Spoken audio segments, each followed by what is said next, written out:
Another example, and you can see it here, they really want to bother the customers. It was about one of the customer service people. And he was busy dealing with one of the customers, and you know, they've got calls coming in, but they do also a lot of stuff on Twitter and through new media. But this specific case, it was on the phone. So they had this conversation about the shoes, which shoe fits what, and what shoe should be bought. And then the customer, it was a test by the way, not by Zappos, by somebody else. Then the customer started saying, oh, I feel a bit hungry, you know.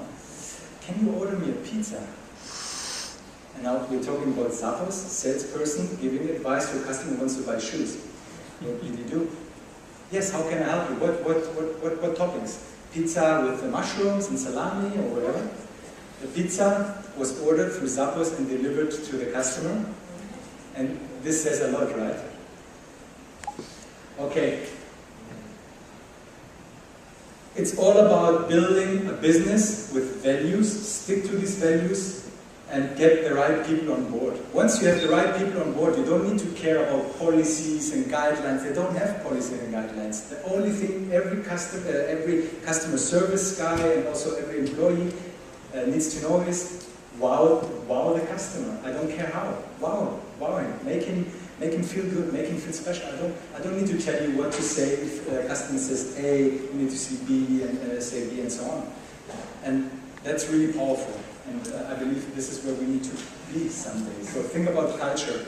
When you want to enter the social media space, it's also it has to do with your culture. Are you ready?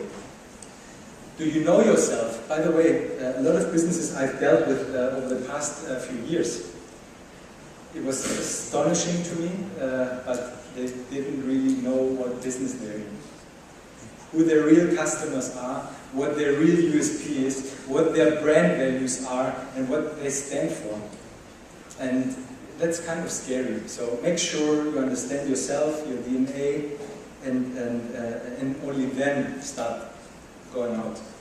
Now I want to close with something that hurts a little bit too much actually. We are going through some big shit right now, right?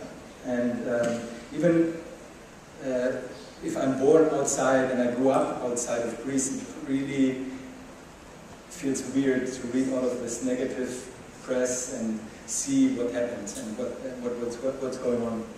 However, I want to remind you that economies, life, everything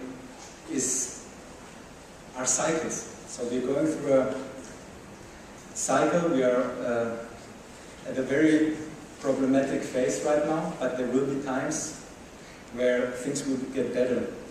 And Argentina has done it 10 years ago. They are okay now, and we will do it. But I want to tell you and remind you about one thing. Macroeconomics and what's going on at the Sindarna, we cannot change. But there's something we can change. Have you hugged your customer today? Have you told your customer how thankful you are that you have business from him? Have you made sure that within this crisis you did everything you can for him, lowering the prices, improving your service? Have you shared your feelings with him in terms of, you know what, together we will get out of this shit? And imagine now what this means once the cycle takes the upwards turn again. By this, I want to close. It's been an honor talking to you here. I hope that there was some value in my presentation. And yeah, good luck in social media. And if there's anything I can do for you, let me know.